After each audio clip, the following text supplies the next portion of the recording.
Pero de igual manera, hermanos míos, nosotros como cristianos tenemos decisiones importantes que tomar en la vida que marcan profundamente la vida de una iglesia.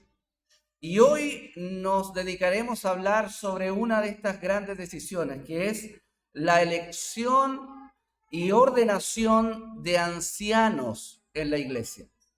La elección y ordenación de ancianos, de pastores, de obispos en la iglesia. Recordando, antes que todo, que anciano, pastor y obispo en la Biblia es exactamente lo mismo. En el tiempo, algunas instituciones cristianas han querido entender de diferente manera estos términos y han dispuesto una situación jerárquica en el gobierno de la iglesia. Pero nosotros entendemos, por el uso que le dan los apóstoles a estos términos, que tanto pastor, obispo y anciano se refiere a la misma persona, ¿ya? Y cada uno de estos nombres tiene una particularidad en cuanto a cómo se distingue su trabajo, ¿ya? El obispo ya tiene una connotación de supervisión, viene de la palabra episcopos, que significa sobrever, ver por encima, supervisar, ¿ya? La palabra anciano, presbítero, ya tiene que ver con el liderazgo, el gobierno. Y la palabra pastor tiene que ver con el trabajo de pastorear, alimentar, cuidar. ¿Ya? Esos tres elementos son parte de la labor de un pastor. Pero nosotros, hermanos míos, nos ha tocado y nos tocará escoger personas que sean nuestros líderes. Hermanos, nosotros no solamente oramos para que el Señor envíe obreros a su mies, nosotros esperamos que el Señor envíe obreros a su mies. Y cuando nos toque a nosotros como iglesia reconocer a estos obreros y formalizar su ordenación al ministerio pastoral, necesitamos tener de tal manera arraigados estos principios que hoy veremos en nuestro ADN como iglesia, que nos servirán para no solamente evitar equivocarnos, porque podemos equivocarnos, pero sí para nosotros entender correctamente cuál es el estándar que Dios está pidiendo de los obreros que el Señor envía a su mies. Amén. Hay una distinción que debemos hacer. Cuando un varón es llamado al pastorado, eso tiene relación, pero no determina la incorporación inmediata de este hombre al pastorado. ¿Me entiende? Pablo lo dice de la siguiente manera: el que anhela obispado, buena obra desea. Súper bien, dice el apóstol Pablo. Pero es necesario que el obispo sea irreprensible, marido de una sola mujer y etcétera, una serie de requisitos que también se manifiestan ahí en el libro de Tito. Entonces, por una parte yo puedo ser llamado, usted puede ser llamado al ministerio, puede haber sido capacitado y puede haber sido puesto por Dios en esta iglesia para el ministerio pastoral. Pero es necesario. Entonces ahí nosotros entramos a la dimensión de cómo la iglesia debe tener un buen discernimiento para escoger y ordenar a sus pastores. La Iglesia Bautista Gracia Redentora necesita aprender esto porque va a tocar el día en alguna oportunidad de nuestra vida que el Señor permita, ¿ya? Y para la gloria de Dios, que nosotros tengamos que disponer algún hermano para el pastorado. Y es así nuestro anhelo. Nosotros creemos, sostenemos la pluralidad pastoral. Por lo tanto, esperamos que haya más siervos del Señor manifestándose en nuestra iglesia. Sin embargo, aquí en la palabra que hoy tenemos para leer y estudiar y examinar, hay serias advertencias del Señor para nosotros en cuanto a esto de escoger y ordenar pastores en la iglesia. Yo quiero invitarlos a Timoteo capítulo 5, versículo, vamos a estar desde el versículo 22 al 25, pero voy a leer todo el contexto que empieza en el verso 17. Amén. Verso 17. Los ancianos que gobiernan bien, ya, note que ahí menciona, aparte de la labor del anciano, del pastor, del obispo, es que gobierna la iglesia de Cristo. Los ancianos que gobiernan bien sean tenidos por dignos de doble honor, mayormente los que trabajan en predicar y enseñar. Pues la Escritura dice, no pondrás bozal al buey que trilla, y digno es el obrero de su salario. Por un lado, Pablo comienza hablando de cómo la iglesia debe tratar a su pastor en el sentido positivo, ¿ya? Por una parte, en los versículos que acabamos de leer, le dice, ustedes mantengan a su pastor, denle sostenimiento, preocúpense de su vida material, ¿ya? ¿Por qué? Porque por su labor es digno de doble honor. ¿Amén? Entonces no hay que despreocupar la vida del pastor, y parece contraproducente porque yo soy pastor y estoy hablando de esto, como diciendo, preocúpense de mí. Pero hermano mío, es la palabra del Señor, así que yo hace tiempo ¿cómo se llama? Me sacudí de esos prejuicios de no decir lo que Dios dice por esto. No, el Señor dice que en su palabra que los cristianos deben ocuparse y preocuparse de su pastor en cuanto a su sostenimiento material. También Dios el apóstol, dice en el verso 19 al 20 otra faceta de esta preocupación sobre el pastor. ¿Y qué dice? Contra un anciano no admitas acusación. Entonces, la protección para el pastor, la ayuda, el apoyo para el pastor es proveerle para su necesidad personal y familiar, y segundo, no admitir acusaciones contra él. ¿Entiende? ¿Por qué? Para que el pastor pueda desarrollar el trabajo, el gran trabajo que Dios le ha dado de buena manera, ¿ya? Ahora, también Pablo en el versículo 19 y 20 contempla la posibilidad de que dichas acusaciones pudieran tener algún fundamento si es que hay 2 o 3 testigos. Pero también establece principios de cómo actuar disciplinariamente con el pastor. Es decir, el pastor no tiene el derecho a hacer y deshacer a la iglesia. También tiene regulaciones su vida.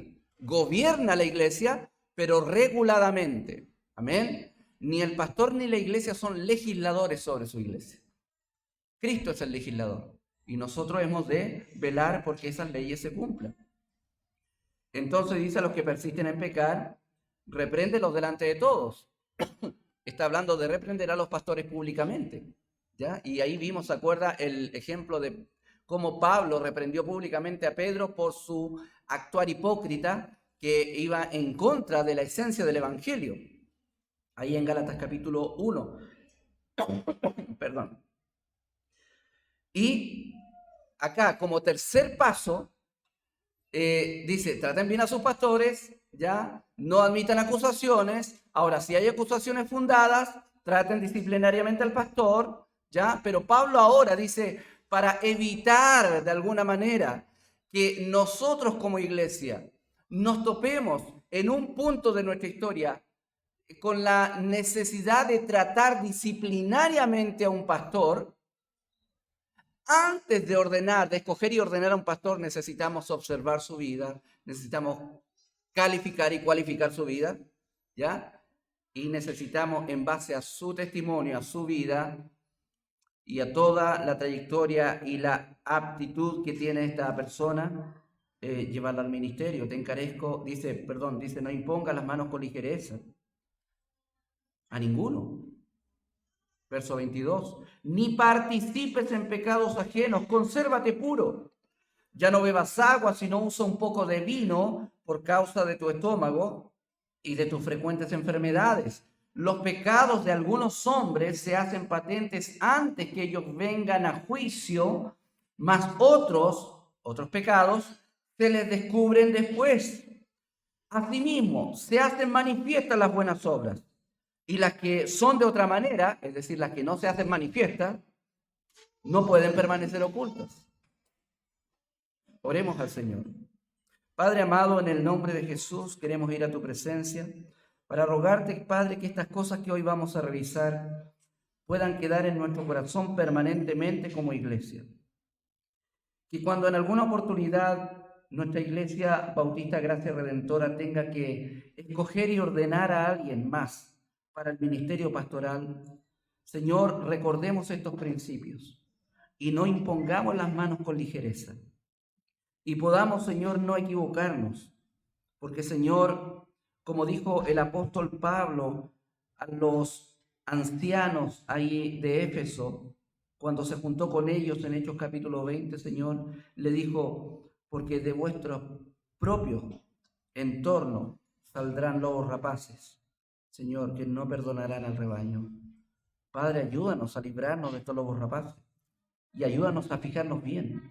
Y si hay deficiencias, Padre, en aquellos que son llamados al ministerio, usted pueda darnos la sabiduría, las herramientas, todo lo necesario para poder soslayar aquello y poder disponer a lo que tú has llamado, Señor, a ellos, a esos hombres. Padre, tú nos enseñas que hemos de hacerlo, Señor, con responsabilidad, sin ligereza. Te lo pedimos en el nombre de Jesús. Amén. En una oportunidad, mi primo me contaba, mi primo pastor me comentaba que una vez llegó un amigo de él, conocido, que le dijo: te tengo una noticia, Pablo. ¿Qué? Soy pastor. ¿En serio? No imaginaba que tú estabas preparándote para el pastorado. ¿Estudiaste, te capacitaste? No, dijo, mi obispo me dio una credencial que dice que ahora soy pastor. Entonces ya era pastor, porque el obispo le dio la credencial. Ahora, parece chistoso, pero es la manera en que en muchas denominaciones o congregaciones escogen a sus líderes. En otras, los líderes son escogidos por su simpatía, por su personalidad, porque sobresalen su personalidad sobre los demás, porque tienen este liderazgo, pero a la onda mundana, ¿ya? Arrastran gente, entonces, buen liderazgo. Entonces, pero toman en cuenta todo menos los requisitos bíblicos que han de ser observados en una persona que anhele obispado. ¿Amén? ¿Es malo anhelar obispado? No. Dice el apóstol Pablo en capítulo 3 de 1 Timoteo: el que anhela obispado, buena obra desea. No es un mal deseo, es un buen deseo, pero debe examinar su vida, su entorno, su dinámica de vida. Los requisitos puestos por el Señor a los ancianos tienen varias facetas, pero si pudiéramos categorizar los requisitos, pudiéramos hablar de que, por un lado, los requisitos tienen que ver con el carácter personal del individuo. Amén. Segundo, tienen que ver con con cuatro cosas. Segundo, tienen que ver con el proceder y el testimonio en su familia. Tercero, tiene que ver con el proceder y el testimonio en el mundo. Y cuarto, debe ser apto para enseñar. Es decir, debe tener una capacidad de manejo bíblico y teológico apropiada y de acorde con la necesidad de una iglesia. Entonces, hermanos míos, no es cosa de llegar y candidatearse y ser, sino que, hermanos míos, como iglesia Bautista Gracia Redentora necesitamos aprender a examinar a nuestros candidatos, a nuestros prospectos. Bajo 3 puntos voy a tratar este tema. Primero, los ancianos deben ser establecidos formalmente. Amén. Establecidos formalmente. Eso significa que debemos examinarles y debemos pasar una ordenación formal. Segundo, los ancianos deben ser escogidos cuidadosamente. Amén. Los ancianos deben ser escogidos cuidadosamente. Y tercero, los ancianos deben ser escogidos en virtud de lo que manifiesta su vida. Amén. Los ancianos deben ser escogidos en virtud de lo que manifiesta su vida. Amén. Lo primero, los ancianos deben ser establecidos formalmente. Y ojo con esa frase, deben ser establecidos. No pueden autodenominarse. No saben cuánto han proliferado las iglesias en nuestro país, que surgen porque un grupo en una iglesia no está de acuerdo con tal o cual cosa de la iglesia y se van, y el caudillo más que mete más bulla se constituye a sí mismo pastor. Entonces de repente escuchamos, oye, ¿te acuerdas del fulano? Sí, me acuerdo. Ahora es pastor. ¿Pastor de qué? Pastor de tal y cual iglesia. Ah, sí, ¿cómo? ¿Quién lo constituyó? No, nadie. Formaron su iglesia. Yo he encontrado muchos testimonios así. No, yo quiero irme para allá, para el sur y hacer una obra y ahí levantar una iglesia.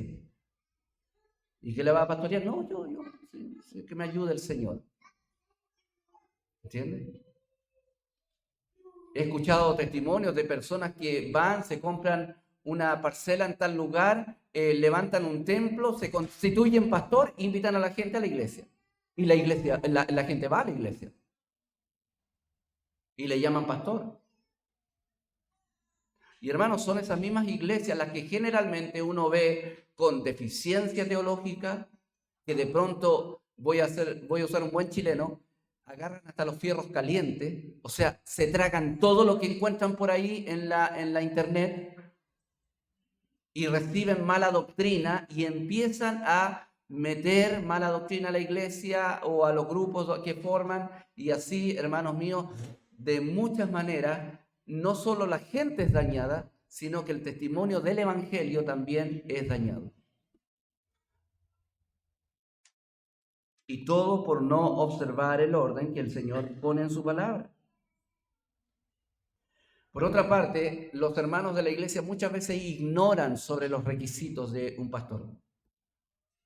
En una oportunidad, en una iglesia supuestamente bíblica, alguien me dijo lo siguiente, alguien que debiera haber sabido, yo asumía que el hombre sabía, y me dijo, yo creo que el requisito más importante para un pastor, para que vaya al pastorado me dijo, que es su carisma. Y mi pregunta él fue, ¿y Pablo habla de eso? No, porque no está dentro de los requisitos. Pero para hoy en día, liderazgo implica carisma, arrastrar gente, líder de opinión, ¿me entiendes? Todo eso. Pero hermano, no es así. No es así. Hay pautas bíblicas que nosotros debemos entender. No pueden asignarse solo los pastores. Cuando Pablo vio y se dio cuenta que en Creta habían varias iglesias, pero sin pastor, porque puede haber un grupo que no tenga pastor, ¿puede denominarse iglesia? Claro que sí. El ejemplo es Creta, que dice Pablo, anda a las iglesias que hay en Creta, pero corrige lo que está deficiente. ¿Y qué es eso? Que pongas en cada una de las iglesias pastores. Porque una iglesia sin pastor es una iglesia deficiente. Puede ser una iglesia, claro, pero hay algo que no está completo. Porque una iglesia local, para que nosotros entendamos que es una iglesia local completa, debe ser debidamente ordenada, ¿ya? Y organizada con sus miembros y sus oficiales.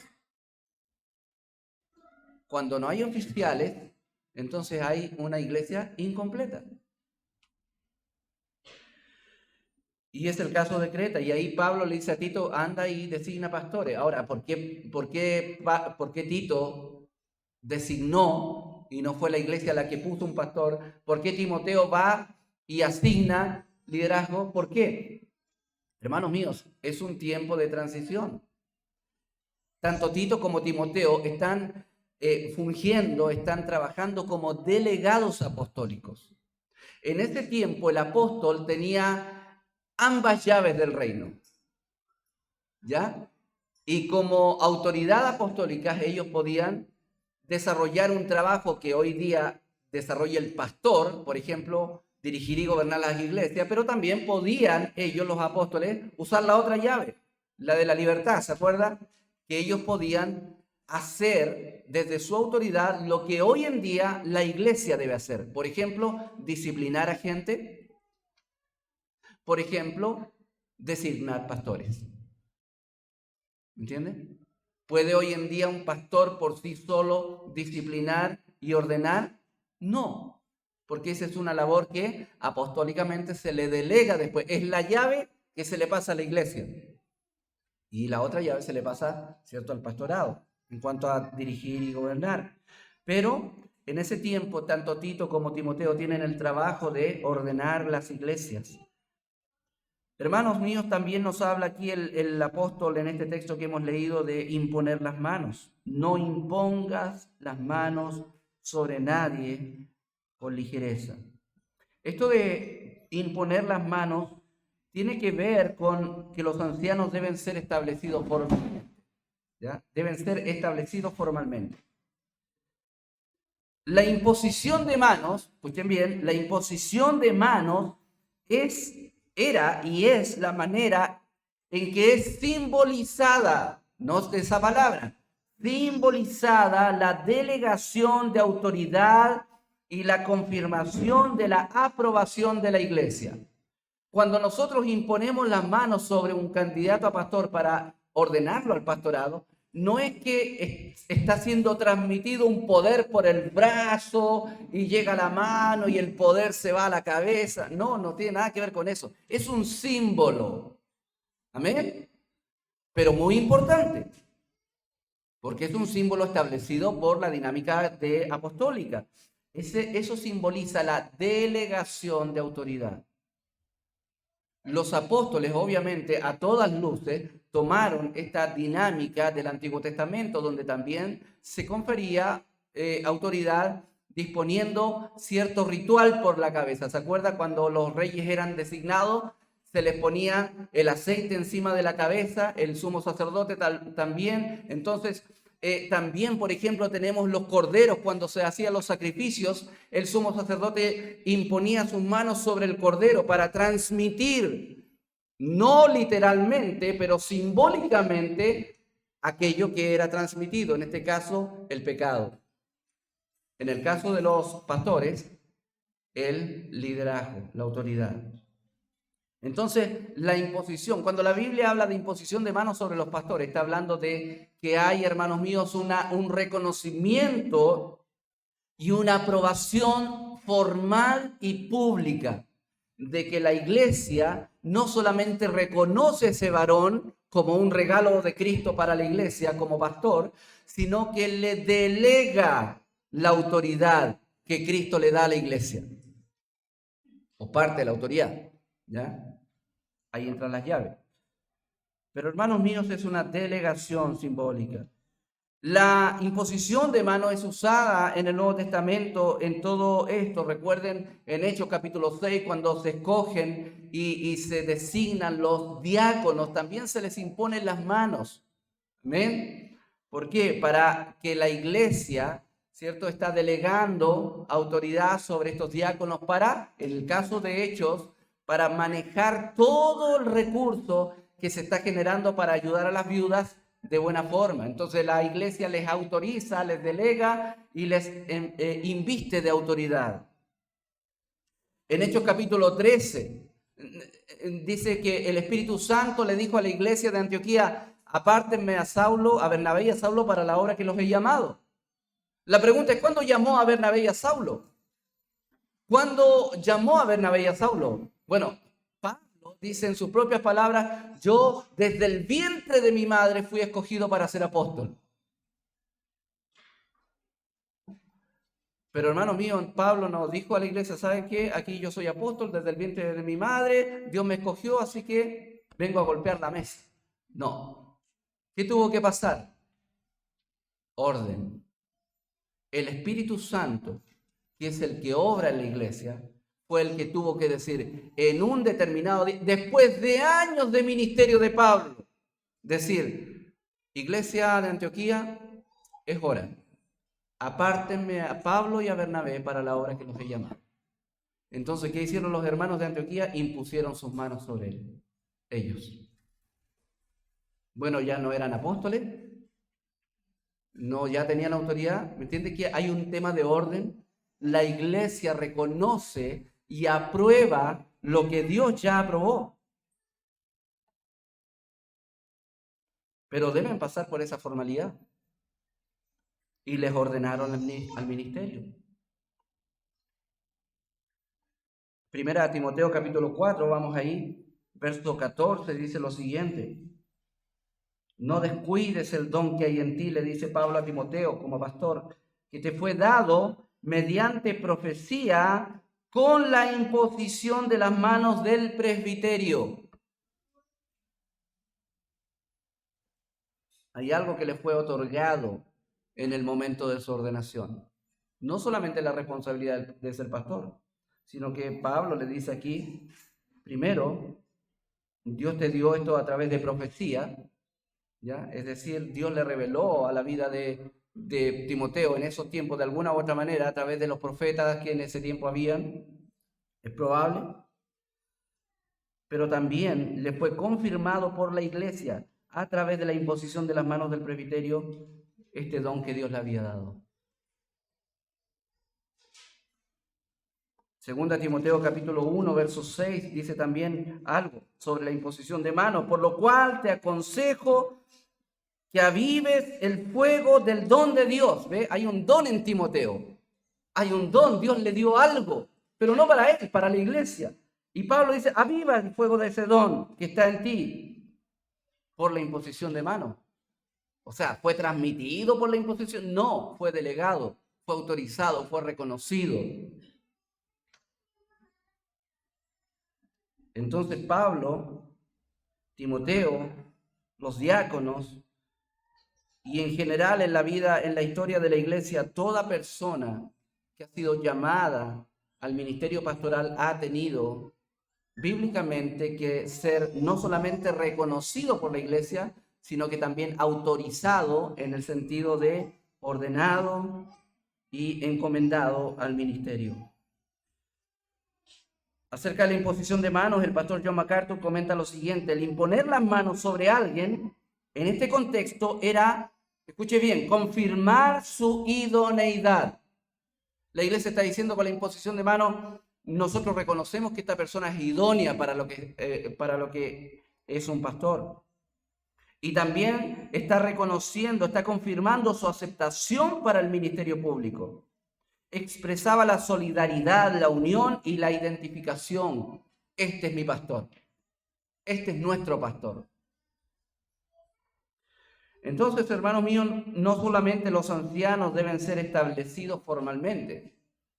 Es decir, no pueden ser autodenominados, ni también pueden ser impuestos. ¿Ya? Nosotros no podemos ir a una iglesia que está sin pastor y decirle, ya, él va a ser su pastor. No se hace eso. ¿Ya?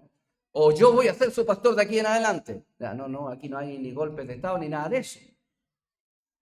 Hay un orden bíblico. Orden bíblico. Segundo, los ancianos, hermanos míos, deben ser escogidos cuidadosamente. Cuidadosamente. Mire lo que dice el apóstol aquí en el texto base nuestro. Verso 22, no impongan las manos con ligereza. No imponga las manos con ligereza. En las Américas dice, no imponga las manos sobre nadie con ligereza. ¿Qué significa ligereza? Apresuramiento, precipitación, hacer algo apurado. ¿Ya? Él quiere ser pastor, ya pongamos las manos nomás sobre él. No hagan nada con ligereza. No hagas nada con ligereza. ¿Por qué? Bueno, esencialmente, dice MacArthur, la mejor forma de prevenir que haya pastores no competentes sirviendo en el ministerio es no imponer las manos con ligereza. Las Américas completa el versículo diciendo lo siguiente: no impongan las manos sobre nadie con ligereza, compartiendo de esa manera la responsabilidad por los pecados de otros. Y ese es el gran problema. Hermanos míos, sobre esto, y yo como pastor también debo entenderlo, la responsabilidad de escoger a los pastores de una iglesia es de los miembros, pero también de los pastores. ¿Me entiende? También de los pastores, porque son los pastores que finalmente imponen las manos. Y Pablo le dice a Timoteo: no imponga las manos con ligereza. O sea, la instrucción es para aquel que va a imponer las manos. Vamos a suponer un caso, el caso de que aquí en la iglesia hay un individuo que sobresale en su personalidad y ha adquirido un cierto conocimiento bíblico, entonces toda la gente dice: wow, candidato a pastor. Entonces el pastor dice: está bien, pero no lo veo, porque en su carácter lo veo orgulloso, lo veo altanero, lo veo que tiene deficiencia, no tiene, ¿me entiende? Muchas cosas. Entonces, pero la iglesia dice: no, queremos a él como pastor. Y entonces ahí es donde Pablo dice a Timoteo: pero tú, que vas a fungir en esta delegación de autoridad, dice: no imponga las manos con ligereza. Y hay responsabilidad del pastor decir: hermanos, quiero aconsejar una cosa sobre esto y recomendar aquello. Yo no estoy con libre conciencia de imponer las manos sobre el hermano por tales y tales razones. Y mi recomendación a la iglesia es que esperemos un tiempo en oración, qué sé yo, y todo eso, para que volvamos a reconsiderar al hermano o no. Entonces es bilateral la responsabilidad en ese sentido de poner o no poner a alguien en el liderazgo de la iglesia. Entonces, hermanos míos, hay desafíos prácticos en esto para nosotros como iglesia. Por ejemplo, debemos nosotros examinar previamente si los hermanos que están perfilándose como candidatos son idóneos o no. Verlos si realmente son idóneos. Yo conocí el caso de un pastor que era pastor y hacía de pastor y era casado, tenía su familia, pero por un lado su esposa no era creyente y nunca iba a la iglesia, y su familia tampoco. Pero era el pastor de la iglesia. La pregunta es: ¿esto está en armonía con lo que el Señor pide? No. Entonces hay que examinar, hermano mío, si realmente estos candidatos son idóneos o no. ¿En base a qué? ¿En base a mi criterio? No, en base a los requisitos bíblicos. En base a eso. A lo que Dios dice. Hermano mío, Dios es el Dios de su iglesia. Y Él le dice a Timoteo: tú debes saber cómo debes conducirte en la casa de Dios.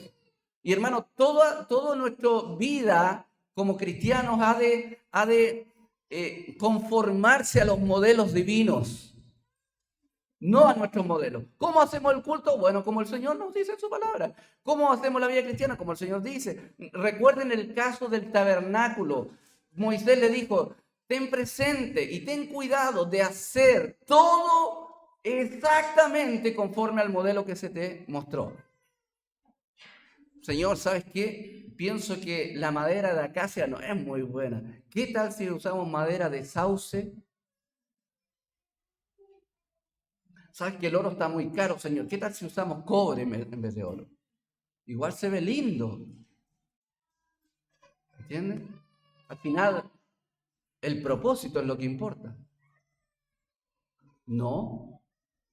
Dios no nos da permiso para desde nuestra imaginación poner requisitos y examinar a gente. No. Debemos nosotros examinar a los candidatos a pastorado según los requisitos que el Señor da en su palabra. Estos requisitos contemplan su carácter, su vida familiar, su disposición de servicio. O sea, no podemos nosotros candidatear a alguien que no mueve ni un dedo en la iglesia. o que trata mal a los hermanos, o que no tiene respeto, o que no tiene deferencia. Todo eso, hermanos míos, no podemos. Su trato con los hermanos, su amor a la iglesia de Cristo. ¿Cuánto ama su iglesia local? Su nivel de responsabilidad. ¿Es responsable o no es responsable? Su conocimiento bíblico, porque debe ser apto para enseñar. Y su comprensión doctrinal, porque debe manejar la doctrina. Pablo le dijo a Timoteo, Timoteo, que tu aprovechamiento bíblico sea manifiesto a todos. Que todo el mundo se dé cuenta de que tú sabes la palabra. Y le dice en 2 Timoteo que debe presentarse al Señor como obrero que no tiene de qué avergonzarse, que ocupa, que traza, que corta bien la palabra de verdad. Debe ser una persona capacitada para enseñar. ¿Y por qué tanto, pastor? ¿Por qué tanto? Bueno, porque es la iglesia de Cristo. Es la iglesia de Cristo. ¿Qué dijo Cristo en una oportunidad? Yo edificaré mi iglesia. ¿Y cómo edifica su iglesia? Efesios 4, de esa manera la edifica. ¿Y cómo empieza esa edificación? Él constituyó a pastores y maestros para capacitar a los santos para la obra del ministerio. De esa manera. Entonces es Cristo edificando su iglesia. Y si el instrumento que Él pone para edificar es deficiente, entonces hay problema. Por eso el candidato o quien anhele obispado debe prepararse para dicho desafío. Otro desafío práctico para la iglesia. Hermanos, la iglesia no debe buscar un superhéroe. Aquí no estamos buscando un gran teólogo, el gran tipo, no, ese no es nuestro objetivo. No debe escoger a los más simpáticos. No, es que pastor, él tiene arrastre con la gente, o sea, él llega. O los más populares. No, sino a los que verdaderamente están dentro de los requerimientos que Dios tiene para el ministerio pastoral. Y vuelvo a repetir, ¿cuál es la razón? La razón es el valor de la iglesia de Cristo. Porque muy simpático, muy lindo de personalidad puede ser una persona, puede dejar el desastre en una iglesia. Otro desafío práctico. Hermano mío, esto nos desafía, ¿sabe a qué? A relacionarnos. Si usted tiene en mente, wow, esta persona podría ser candidata a pastor, pero usted lo conoce, se relaciona con él, conoce cómo es con su esposa, con su familia, sabe si es piadoso en su manera de ser, no es perfecto, ya, no es el gran apóstol Pablo, pero ve que en él hay un ímpetu hacia la piedad. Porque hermanos míos, estamos buscando no una personalidad atractiva, sino que un hombre de Dios, un siervo de Dios. Otro desafío práctico para nosotros. Los hermanos que anhelan obispado deben disponerse a Dios para que Él trabaje en su carácter. No solo en sus capacidades. No, voy a estudiar. ¿Ya? Estudiar todo este tiempo para prepararme. No es solamente estudio teológico. Es su carácter, su vida. ¿Cómo empiezan los requisitos ahí en Timoteo? Debe ser irreprensible. Eso significa literalmente que nadie tenga algo que decir escandaloso de ti, públicamente. ¿Y cómo comienzan los requisitos? Marido de una sola mujer. ¿Eres fiel o te gusta andar mirando a otras? ¿Te cuidas moralmente? ¿Eres serio con la fidelidad a tu esposa? ¿Eres mujeriego? Todas esas cosas, hermanos míos, son importantes examinarlas en el corazón. Marido de una sola mujer, qué sé yo, no pendenciero. Hay personas que se candidatean al pastorado, pero usted no puede hablar con ellos porque son tan peleadores, o sea, todos lo toman discusión. Todo es ganar un punto, no se edifica usted, no crece, se va molesto, todo lo contrario, se va molesto. Entonces, trata bien, trata como Cristo trata a su iglesia. Ahora, ¿cuáles son los peligros de imponer ligeramente las manos? Es decir, ¿cuáles son los peligros de no observar estas cosas y sin ningún filtro, solamente poner en el pastorado a gente así con ligereza? Bueno, los peligros de no observar los requisitos bíblicos es que, hermanos míos, nosotros podemos ser fácilmente deslumbrados con la personalidad de alguien. Fácilmente deslumbrados con la personalidad de alguien. Y segundo, podemos, hermanos míos, cautivarnos por el conocimiento de alguien, pero no por su carácter. Entonces, hermanos míos, tenemos nosotros que discernir bien estas cosas. El gran problema es que un pastor ordenado a la ligera, sin haber considerado su carácter o su idoneidad, pudiera teóricamente, ojo, no en cada caso, ¿ya? Pero alguien que ha sido ordenado así a la ligera al pastorado pudiera teóricamente causar daño a personas, dañar a la iglesia que es del Señor y llevar a mucha gente no a Cristo, sino que a blasfemar el nombre de Cristo. ¿Cuántos casos hoy día, incluso a la luz pública, se conoce de gente metida en el pastorado que están dentro de un escándalo? Gente que se ha robado dinero, gente que se ha metido con la hermana tanto, gente que ha abandonado a su esposa, que ha cometido adulterio, etcétera, etcétera, etcétera, etcétera.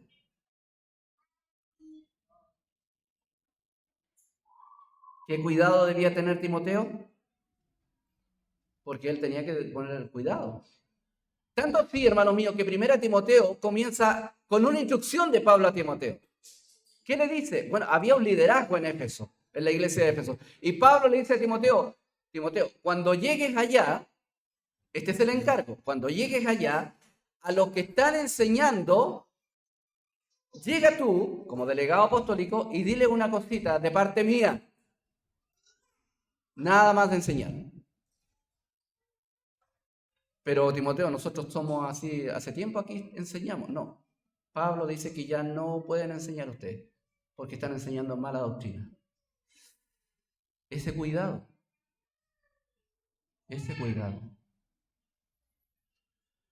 Yo puedo tener mis ideas en ciertas cosas, pero en el púlpito yo debo ser ortodoxo. ¿Me entiendes? Yo en el púlpito debo conformarme a lo que ortodoxamente, por ejemplo, cuando hablo de ortodoxia, por ejemplo, debo conformarme a lo que nuestra confesión de fe dice.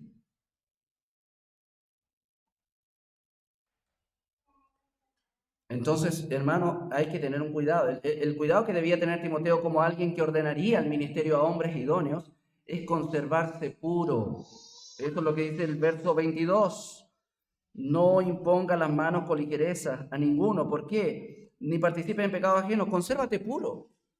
Porque, hermano, Timoteo, claro, impone las manos sobre alguien que está en pecado sin él saberlo. ¿Y sabe lo que le dice Pablo a Timoteo? En esa situación, tú estás participando en su pecado. Estás avalando su pecado. No, Timoteo, tú consérvate puro. Ahora, esta pureza obviamente trasciende a todas las áreas de la vida, Timoteo. No solamente consérvate puro en tu proceder con respecto a los pastores que vas a ordenar. No, en todo sentido. De hecho, prueba de eso es que el versículo que sigue hay una instrucción a su, entre comillas, pureza física. Por eso está la instrucción ahí. Alguno pudiera decir, bueno, ¿qué tiene que ver con el versículo 23, con el contexto? Está conectado con esto de conservarse puro. Timoteo tiene la responsabilidad de velar por su integridad, por su pureza en todas las áreas de su vida. Por eso que Pablo le dice aquí un comentario personal a Timoteo. Ya no bebas agua solamente, sino usa un poco de vino por causa de tu estómago y de tus frecuentes enfermedades. Es una nota personal que está conectada a la idea de conservarse puro. ¿Ya? Ahora, ¿cuál es el sentido de esta instrucción personal? Es claro, Pablo le está diciendo, bueno, lo más probable es que Timoteo en su ímpetu piadoso se hubiera estado viendo una vida abstemia, sin tomar vino. Pero nosotros históricamente sabemos que el agua en esos tiempos era desastrosa, era muy mala el agua, ya no es como el agua de hoy día, no había agua potable en sí. Entonces, generalmente el agua que bebía la gente era muy contaminada. Timoteo tenía un problema serio y tenía frecuentes enfermedades por causa de ese problema estomacal. Y segundo, que según la mayoría de los comentaristas y que investigan este tiempo, dicen, ¿cierto?, que el vino, una de las particularidades que tenía el vino en ese tiempo es usarse para el estómago, como algo medicinal. Entonces, cuando se refiere al vino aquí, Pablo no está hablando del vino que uno bebe socialmente, sino que básicamente le está diciendo Pablo a Timoteo, por causa de tu enfermedad estomacal, ya no bebas agua solamente, eso te está causando mal, sino que ahora súmale eso un poco de vino. ¿Ya? Por esa razón. Ahora, esto, hermanos míos, es un principio muy importante para quienes somos pastores y para todos en general. ¿Cuál es el principio subyacente en esta instrucción de Pablo? Es que, hermanos míos, nosotros somos administradores también de nuestro cuerpo y debemos ser buenos administradores de nuestro cuerpo. Y segundo, hermanos míos, no es falta de fe ir al médico y tomar medicamento. Es tu responsabilidad y es mi responsabilidad. Y no podemos ser irresponsables. No, mire, tengo esto, pero el Señor me sanará. No, hermanos míos, Dios nos permite ser responsables también con eso. Dios también provee de medicina. Amén. Parte de lo que provee el Señor de todo el avance que ha tenido el ser humano con las medicinas también, y que suministrando estas medicinas a nuestro cuerpo pueden hacernos bien. Entonces, hermanos míos, también tiene que ver con esto de mantenerte puro, ser responsable aún con tu vida física. Hermanos, la imposición de manos entonces es una declaración pública y solemne de que tal hombre es apartado para la obra del pastorado en la iglesia local. Públicamente, con la imposición de manos, la iglesia lo reconoce y lo llama a ejercer el ministerio pastoral. El tema es, no puede ser cualquier persona. No imponga las manos con ligereza, Timoteo. No. Entonces, ¿cuál es el criterio? Bueno, más abajo, el verso 24 y 25 lo dice. Los ancianos deben ser, hermanos míos, y aquí está el tercer encabezado, los ancianos deben ser escogidos en virtud de su testimonio de vida. Por eso la pregunta es, ¿a ese candidato tú lo conoces? O por lo menos, si no lo conoces, a mí me ha tocado participar en ordenaciones de personas que yo no conozco mucho, pero tengo referencias. ¿Me entiende? Referencia de su pastor, de sus hermanos en Cristo, de su familia. Si ustedes no lo saben, cuando hay una candidatura, cuando uno va a... Yo mismo me tocó organizar ahora una examinación pastoral y yo le pido que me llene un formulario donde incluso va ahí en un pequeño espacio que me cuente cómo se conoció con su esposa, cómo se lleva con su esposa y le pedimos a la esposa que escriba cómo es su relación con su esposo y qué opina de su llamado y muchas otras cosas. ¿Por qué? Porque necesitamos antecedentes que describan a ese hombre como un hombre idóneo, no perfecto, pero apropiado. Incluso parte de este formulario dice, si un día queremos saber cómo es tu testimonio en el trabajo, ¿con quién podemos comunicarnos? Y ahí pone el nombre del jefe y el teléfono. Porque tiene que tener esa libertad.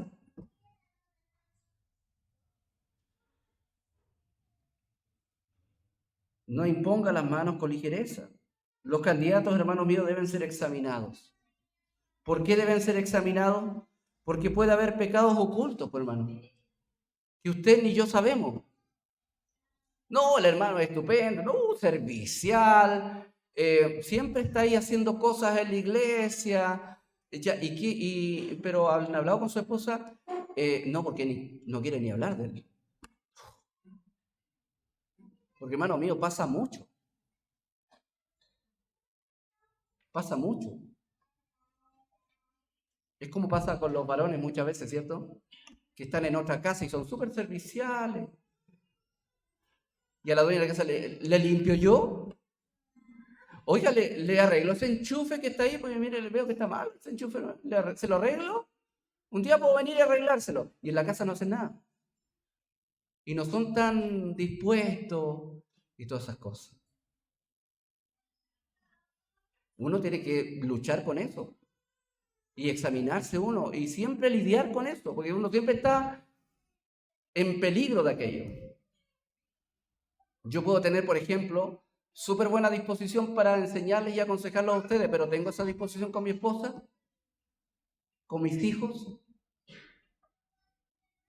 Puedo ser súper simpático con ustedes, pero lo soy con mis hijos y con mi esposa.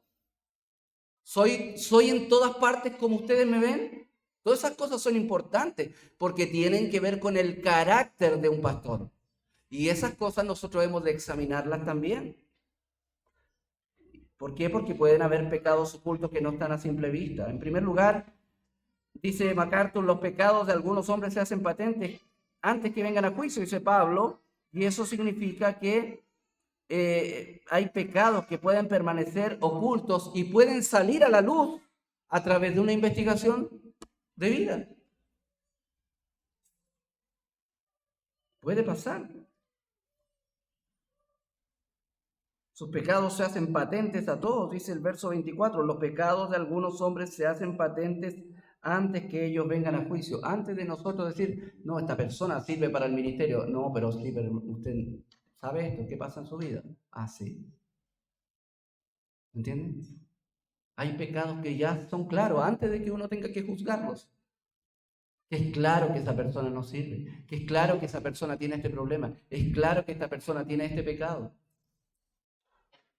Pero también dice el apóstol Pablo, verso 24, que hay otros pecados que se les descubren después. ¿Entiendes? Es decir, hay pecados que no están a simple vista. No están a simple vista. He conocido casos de pastores que maltrataban a sus hijos,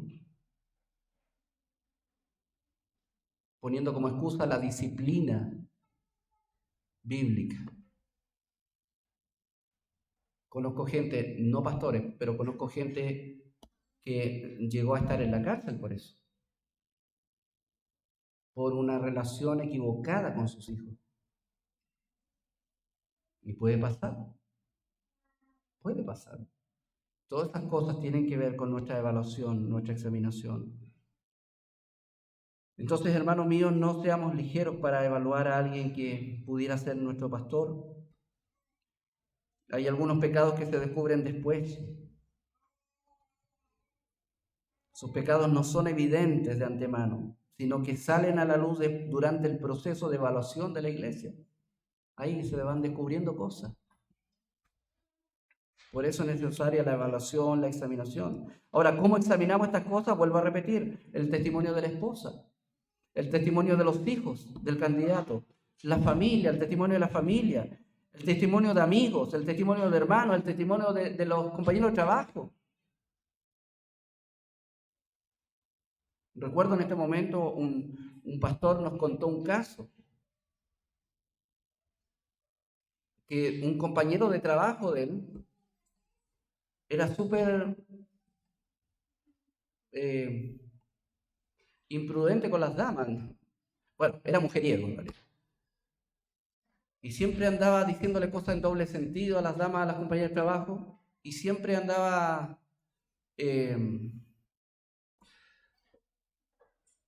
insinuándoseles y actuando inmoralmente con ellas.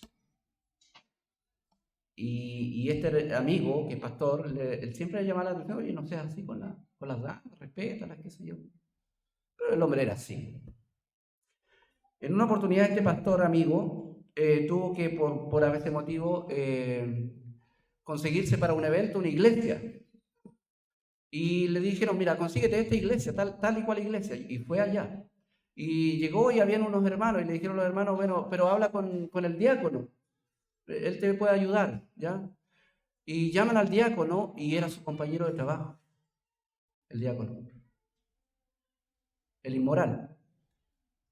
Dice que él no halló qué decir. Y que en ese momento esta persona le dijo, hola, mira, qué bueno juntarnos aquí. Y como que nada, así. Una doble vida. Algunos pecados, dice el apóstol Pablo, se hacen patentes al tiro, pero otros se descubren después. Entonces, hermanos míos, es la iglesia de Cristo. No es cualquier cosa. Y nosotros no podemos imponer las manos con ligereza. Por eso, si ha de levantarse algún candidato a pastor, nosotros necesitamos tener sabiduría, discernimiento espiritual para la examinación, la evaluación, en base a lo que el Señor ya nos dio, los requisitos de la palabra, los requisitos del apóstol. La iglesia, hermanos míos, necesita hombres competentes en su vida piadosa y en su capacidad bíblica. Pero también, verso 25, nos da esperanza también. Amén. En cuanto a nuestra elección de anciano. Porque dice, de la misma manera, tal como los pecados a veces son claros o están escondidos y después se evidencian, de la misma manera pasa con las buenas obras. Uno sabe, este hermano, no, hermano, nada que decir de este hermano, excelente. Yo creo que él pudiera en el futuro ser pastor. ¿Por qué? Porque el hermano es solícito, su esposa siempre habla muy bien de él, es cuidadoso con su familia, qué sé yo, siempre está aprendiendo de la palabra, le gusta estudiar la Biblia, le gusta ayudar, le gusta enseñar, tantas cosas. Entonces, a eso se refiere cuando el verso 25 dice, asimismo se hacen manifiestas las buenas obras. Hay buenas obras que son manifiestas, que todos conocen. Y las que son de otra manera, o sea, las que no se ven, dice, no pueden permanecer ocultas. Porque hay personas que tal vez el pastor no tenga en mente para candidatear. Ha pasado. Y que de pronto cuando se le consulta a la congregación, de repente aparece un nombre. Y dice, pero yo no pensé de esta persona. Y cuando uno examina, se da cuenta de la buena opinión que todos tienen de él. Porque lo conocen, porque conocen a su familia, porque, ¿me entienden? Entonces, hay buenas obras también que no se ven a simple vista, pero que de alguna u otra manera se van a manifestar. Entonces, la iglesia necesita con urgencia hombres competentes que sirvan como pastores y ancianos. Su vida debe cumplir con las normativas bíblicas. Su ministerio debe cumplir con lo que es requerido de parte del Señor. La responsabilidad de la iglesia con ellos es honrarlos, protegerlos, reprender a los que pecan, pero sobre todo ser muy cuidadosos en su selección. Estoy citando a MacArthur aquí. Si se ponen en práctica estos 4 principios de honrarlos, protegerlos, reprenderlos y ser cuidadosos en la elección previa de ellos, la iglesia estará en buen camino hacia la restauración de un liderazgo bíblico. Amén. En conclusión, hermanos, sigamos orando por obreros. Amén. Sigamos. Esta iglesia necesita obreros y en nuestra región y en nuestro país se necesitan muchos obreros. Vislumbremos como iglesia posibles candidatos, posibles aspirantes. Eso es saludable. Pero observemos bien sus vidas para que nuestras decisiones como iglesia respecto de quienes nos dirigen se traduzcan en bendición para la Iglesia Bautista Gracia Redentora y no en problemas futuros que vamos a tener que resolver. ¿Ven? Entonces, que el Señor nos dé discernimiento para estas cosas y que hagamos siempre su voluntad. Porque nosotros debemos saber bien cómo debemos conducirnos en la casa de Dios, que es columna y baluarte de la verdad. Oremos.